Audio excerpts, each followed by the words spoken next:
За тэгээ харамсалтай удахгүй Мадуро байх болно. Яг ийм юм хизээ болж исэн бэ гэх юм бол Муаммар Гадафиг байхгүй болгосныхаа өмнө яг ийм болж исэн. Яг ийм юм хизээ болж исэн бэ гэх юм бол Саддам Хусейнийг зайлуулахаас өмнө яг ийм юм болж исэн. Түүх дахиад автагдаад байна. Пир Хексет яагаад бүх генералуудаа дуудаж байгаа юм бэ? Венезуэлагийг засгийн газрыг ингээд байхгүй болохын тулд заавч бүх генералуудаа дуудах ёстой юм уу? Үгүй. Яагаад бүх генералуудаа дуудаж байгаа юм бэ гэх юм бол Иран руу удахгүй дайрах.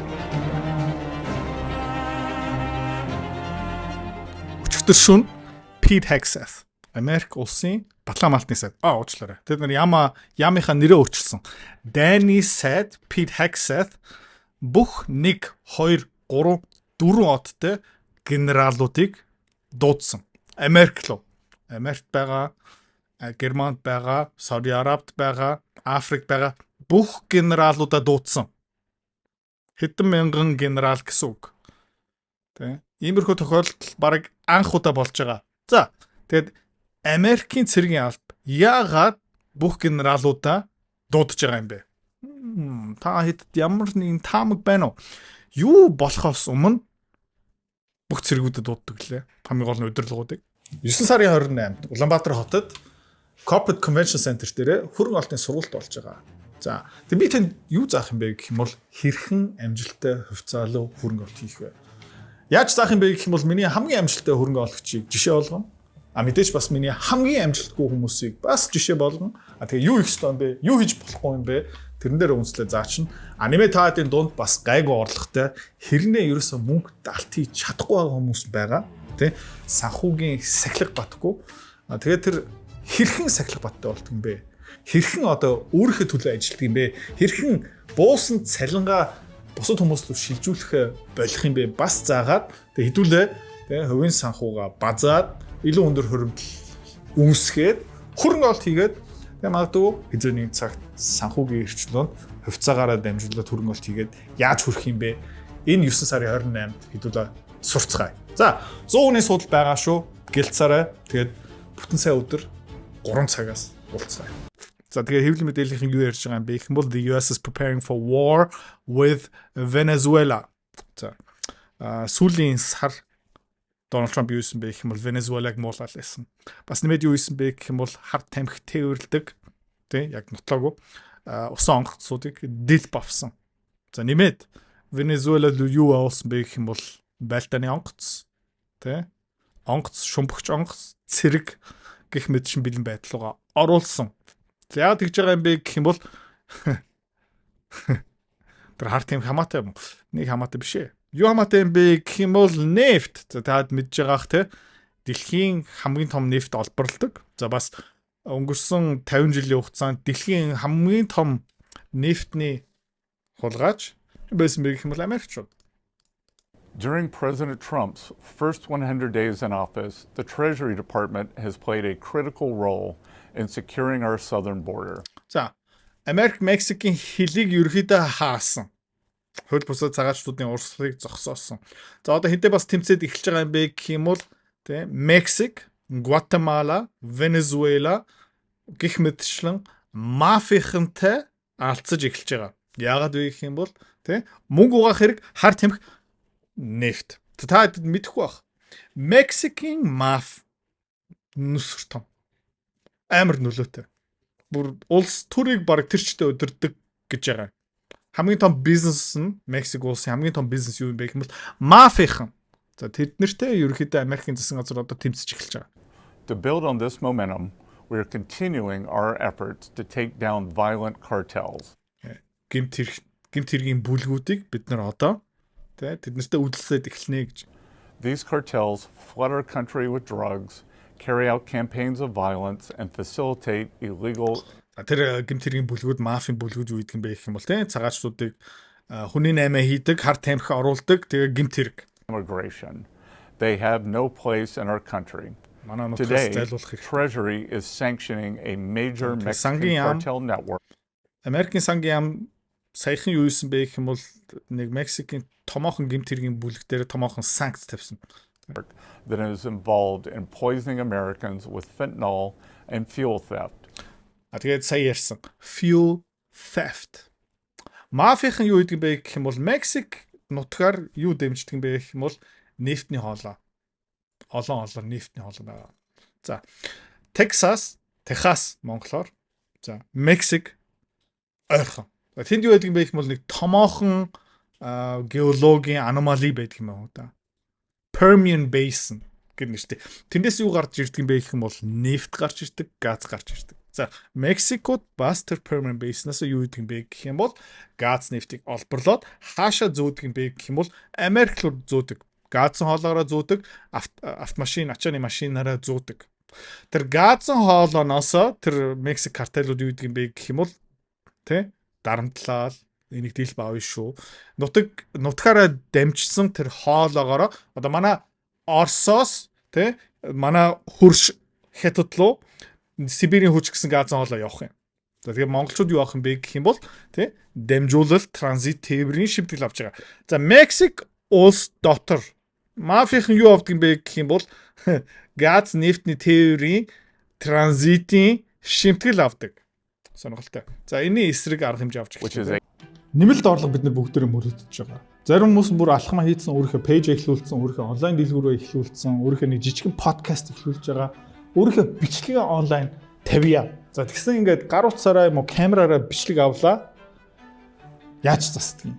Яаж өнгийг өөрчилдөг юм? Яаж текст оруулдаг юм? Яаж сабтайтл оруулдаг юм? Яаж хэрэггүй юмыг хасдаг юм? Яаж нэмэлт бичлэг нэмдэг юм бэ? Тэрийг мэдэхгүй. 10 жилийн өмнө амар сүртэй, өртөг өндөртэй мэргэжлийн софтвер хэрэглэдэг байсан. Одоо юу болсон бэ гэх юм бол гар утсан дээр CapCut гэдэг гайхалтай аппликейшн гарсан байна. За заавалчгүй гар утсан дээр хийх хэрэггүй. Тийм. Компьютер дээр Canva гэдэг аппликейшн байгаа. Бараг мэргэжлийн төвшин өнөөдөр видео эдитинг хийгээд өгчдөг. Сурахад жоохон хэцүү. Гэтэ ард нь гарчих юм бол чи өөрийнхөө хувийн бизнес, өөрийнхөө нэмэлт орлогын их усүрээ контентээрээ дамжуулаад бараг өнгөө сурчлагаа, маркетинг, идэвхжүүл, таниулт хийх боломжтой. Пэйж эхлүүл видеонуудаа тавь. Тэгэл болоо. За тэр софтверуудыг CapCut, Canva-ыг сурмаар байгаа юм бол сонсоо. 59 мянгараа миний онлайн боловсрал менторшипийн платформ дээр CapCut, Canva-гийн сургалт одоо гарч байгаа. Хин хийсэн бэ гэх юм бол яг миний одоо энэ видеогийг эдитлж байгаа баг хийсэн. Миний пэйжийг 300 мянган дагагч хүртэл аваа явсан хүмүүс мэргэжлийн видео эдиторууд чамд юу зааж өгөх юм бэ гэх юм бол гар утсан дээр компьютер дээр маш амархан ганцхан хоногийн дотор яаж видео эдит хийх юм бэ заагаад өгчнө. За 59 мянгаараа контентын ертөнц тавтан байрлана. Амжилт хүсье. A cash cow for illicit actors. The individuals and entities we are targeting. За юулж байгаа юм бэ гэх юм бол те энэ юу юм бэ гэх юм бол томоохон нефтний жижиг пошкууд энүүгээрээ тээвэрлдэг мафийн юу гэдэг юм бэ гэх юм бол начааны машинуудыг хулгайлчдаг тээврийг хулгайчдаг гэх мэт шин. За энэ юу харагдж байна гэх юм бол цагдаагийн байцаалт явж байгаа юу болсон бэ гэх юм бол энэ төмөр замаараа ачигдж тээвэрлэгдэж байгаа нефтийн ч гэсэн мафийн хулгай хийсэн. За та энэ юу харж байгаа юм бэ гэх юм бол illegal taps хууль бусаар газ юм уу нефтний хоолооноосоо тэр нефтийг хулгай хийж байгаа. Тэр газыг хулгай хийж байгаа тохиолдол хэдэн мянган бай. Жилээс жилийн хооронд мафийн юу болоод авсан бэ гэх юм бол бид нар ерөөхдөө тэр хар тамхиг ингээд хар тамхины 8 хийснээс нефтний 8 хийчих юм бол бас цум хийж болох юм байна. Яг гэх юм бол тээврийн объем тэ тэрбум доллараар. Окей. За тэр хар тамхины 8 бас тэрбум доллараар гэхдээ нефтийг бүр хүм хинлүүч зарах боломжтой. Ерөөхдөө хар алт гэдэг нэртэй шүү дээ. Cash гэдэг шүү дээ. За тэгээд ерөөхдөө Батлан хамгаалтын дайны яам PTAX-аас бүх генералуудаа дуудсан. За тэгээд өчтөр хэвлэл мэдээлэлтэй Donald Trump бас юу хэлсэн бэ гэх юм бол хэдүүлээ хамт сонсцгоо. За бид нэр энэ цугларч байгаа юу гэсэн үг юм бэ та мэдж байгаа юу? Tell us sir. За тэгээд хэвлэл мэдээллийн за та надад хэлээд биднэрт хэлээд өгөөч. Maybe it's the calm before the storm. Шуурга болохоос өмнө баг хамгийн сүүлчийн 50 зураг гэх юм уу. Тиймэрхүү утгатай юм байна.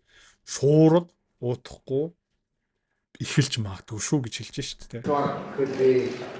За Тэгээ хэвлэл мэдээллийн хасч ямар шуурга та юу ярьж байгаа юм бэ те? Could be the calm before this. Хоёр удаа давтаа хэлж чинь те. Иран юм уу?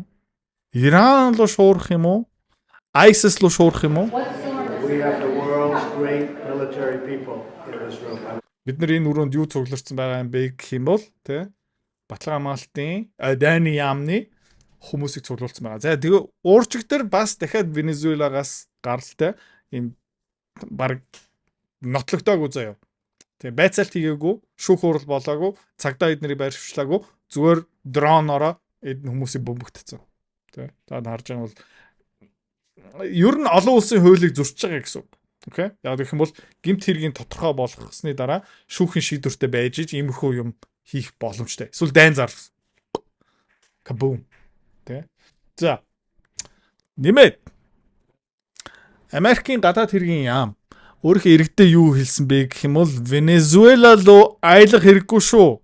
Аюулын түвшин номер 4 do not travel. Бит тийшээ яа.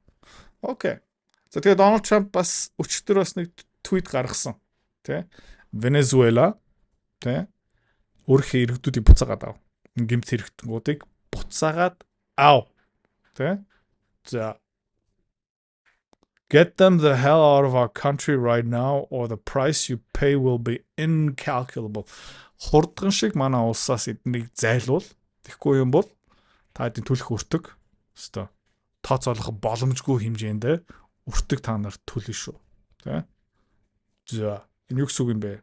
Сая нүбийн хурал дээр бас энэ тухай ярьсан. To protect our citizens, I've also designated multiple savage drug cartels as far as and you see this and you see it happening right before your eyes. Let's put it this way, people don't like taking big loads of drugs in boats anymore. За, Donald Trump юусэн бэ гэх юм бол энэ гэмт хэргийн бүлгүүд, мафийн бүлгүүдийг террорист англи руу оруулсан. Too many boats that are traveling Маш олон боутууд усан онгоцыг дил бавсан. Усан онгоцоор Америк руу хад тамхи очихо болцсон гинэ. We virtually stopped drugs coming into our country by sea. We call them the water drugs. They kill hundreds of thousands of people. I've also designated multiple savage drug cartels as far as foreign terrorist organizations, along with two bloodthirsty transnational gangs, probably the worst gangs anywhere in the world, MS-13 and Tren de Aragua. MS-13 Tren de Aragua гэсэн гэмт хэргийн бүлгүүдийг террорист гэж ангилсан. За. Тэгээ хүмүүс юу ярьж байгаа юм бэ гэх юм бол энэ зүгээр те шалтгаан, худлаа шалтгаан. Тэ. Дайн хийх шалтгаан. Одоо эхлээд ард түмнийхээ дэмжлэг авах хэвээр тэ ингээд дайсангаа муулах ёстой. Тэгээ Венезуэла удахгүй яагаад бөмбөгдүүлэх юм бэ? Яагаад Венезуэла удахгүй Уманы Бадми Home гэд би thumbnail сонгосон бэ гэх юм бол яагаад гэх юм бол Мадуро Путинтэй дэндүү ойрхон. Мадуро Ши Жинпингтэй дэндүү ойрхон. Мадуро социалист. Гэхдээ хамгийн том шалтгаан юу юм бэ гэх юм бол Венезуэла дэлхийн хамгийн их хэмжээний нефтний нөөцтэй. За тэгээд Америкийн цэргийн албахийн аль хэдийн бэлэн байдалд орсон байлдааны онгоц, тээврийн онгоц, тэ цэрэг, усан онгоц, шумбагч онгоц бүх юма бэлтгэсэн байгаа. Haiti, Cuba, Caribbean, Panama, Puerto Rico. Ерөнхийдөө иргэн тойрон юу бэлтгэсэн байгаа юм бэ гэм зэвсэг хүчнээ бэлтгэсэн байгаа тий. Таад нэг харж байгаа юм бол. За тэгээ нефт хартсан болохоор ингэж байгаа. За тэгэл ер нь бол нэмээд цэргүүд тийшээ явуулсаар л байгаа. Таад юу харж байгаа юм бэ гэм In a bold demonstration of combat readiness, paratroopers from the US Army's 82nd Airborne Division 82 дугаар Airborne ерөнхийдөө нэлээд өндөр элит цэргийн хүмүүс одоо юу бэлтэж байгаа юм бэ гэх юм бол тий бэлтгэлээ хийж байгаа. Ямар бэлтгэл юм бэ гэх юм бол онгоцноос шөхөртэй өсрөөд тэгээ юу хийж байгаа юм бэ гэх юм бол миний таамаг юу юм бэ гэх юм бол та ингэ харж байна тий бэлэн байдалтай орж байгаа. Тэг юу их гээд байгаа юм бэ гэх юм бол Мадурог зайлуулна. За Америкт ээлтэй засгийн газрыг томилно. Нефт газыг олборлоод эхлэнэ. Тэ? Тэгээд тэр олон улсын зах зээл дээр зарна. Тэгээд тэр шимтгэл орлого хинд ашиг авчрах юм бэ гэх юм бол Exxon Mobil тэ гэх мэтчин Америкийн multinational газ нефтний компаниуд эндээс бас хөөрхөн ашиг олчихно. Өөр хэн ашиг олох юм бэ гэх юм бол энэ онгоцуудыг үйлдвэрлэж байгаа, энэ цэргүүдийг зэвсэгтэй болгож байгаа, пуужин, усан онгоц гэх мэтчин эднэр бүгдээрээ ерөөд ашиг олгож байгаа. За тэгээ Мадуро өөрийнхөө цэргийн алба гэх мэтчин бэлэн байдалд оруулж байгаа л да. Гэхдээ харамсалтай юу юм бэ гэх юм бол Венезуэла улс 300 орчим тэрбум пошиг нефтний нөөцтэй. Эний араас нь Сауди Араб, дараа нь Иран, тэ Орос бас энд байна, Канада энэ бас байна. Канадын гарыг мушгиж байгаа, Мексикийн гарыг мушгиж байгаа, Панамагийн гарыг мушгиж байгаа. Одоо юу хийж байгаа юм бэ гэх юм бол Венезуэлагийн гарыг мушгихгүй Венезуэлагийн засгийн газрыг солих гэж байгаа. За, тэгээ Америкчууд өмнө иймэрхүү юм хийж исэн юм уу? Ингэж хийж болдго юм уу? Олон улсын хуулийг Америкчууд яг яссан дээр нь олон улсын хуулийг тоохгүй байхгүй. 1952 Куб, 1954 Гватемала, 1980 он Эл Салвадор, 2009 он Хондурас, Никарагуа, Панама, Хаити, Перу, Dominican Republic, Venezuela, Bolivia, Paraguay, Brazil, Chile, Argentina, Uruguay. Улс үлдсэн байна уу? Тэ? Оролдоогүй улс үлдсэн байна уу? За барыг үлдээг байгаа шүү. За тэгээ харамсалтай утахгүй тэ Мадуро байхгүй болно. Яг ийм юм хэзээ болж исэн бэ гэх юм бол Муаммар Гаддафиг байхгүй болгосныхаа өмнө яг ийм болж исэн. Яг ийм юм хэзээ болж исэн бэ гэх юм бол тэ Саддам Хусейнийг зайлуулахаас өмнө яг ийм юм болж исэн. Тэ түүх дахиад автагдгаад байна. За Либия юутай юм бэ гэх юм бол асар их газ нефттэй харамсалтай Гаддафи байхгүй. Одоо Либия сүрцэн. За Ирак асар их нефттэй бас бөмбөгдөд эхэлж байгаа. Тэгээ хүмүүс бас нэмээд юу ярьж байгаа юм бэ гэх юм бол Pete Hegseth яагаад бүх генералуудад дуудаж байгаа юм бэ? Венезуэлагийг тэ засгийн газрыг ингээд байхгүй болохын тулд заавалчгүй бүх генералуудад дуудах ёстой юм уу? Үгүй. Яагаад бүх генералуудад дуудаж байгаа юм бэ гэх юм бол Иран руу бас удахгүй дайрах магадaltaй. Хэдүүл арцгай манай автомата дотор газ нефтийн олборлогын компани байгаа. Манай тийм VIP үйлчлэгээ манай VIP хөрөнгө оруулагчны хөрөнгө оруулалтын сан дотор бид нэр өнгөрсөн 7 хоног тэрний өмнөх 7 хоног юу авсан бэ гэх юм бол газ нефт олборлогын компаниуд авсан байгаа. Манай school community-гийн хөрөнгө оруулагч нар өчигдөр хэдүүлээ бас юу хийсэн бэ гэх юм бол газ нефт олборлогын компанийнхаа хувь эзэмшлээ 3 нугалсан. Яагаад вэ гэх юм бол удахгүй нефтний үнэ өсгөнэ. За тэгээ алтны үнэ угаасаа өсөж байгаа. Тэгээ геополитик янз бүрийн иймэрхүү мэдээллийн тухай дахиад сонсомоор байгаа юм бол хөрөнгө оруулалтынхаа анхныхаа алхмаар байгаа юм бол миний контентыг өгөхлөө үзээд гэхдээ хоримтлал хөрөнгө оруулалт хийгээгүй л байгаа юм бол энэ бүтэн сая өдөр Corporate Convention Center дээр 3 цагаас 6 цаг хүртэл бараг 7 цаг хүртэл анхан шатны хөрөнгө оруулалтын сургалт болж байгаа. Тэгэхээр тэр ивент дуусныхаа дараа манай School English community байна уу? Сургалтанд ирсэн хүмүүс яг энэ арилжаа ямар хөвцөө гэх мэт чи жоохон буу халаад яриад суумаар байгаа юм бол бас боломжтой. Дэлгэрэнгүй мэдээл бүртгэлийн линк доороо шүү. Бүтэн сая өдөр 3 цагт уулзъя. Bye.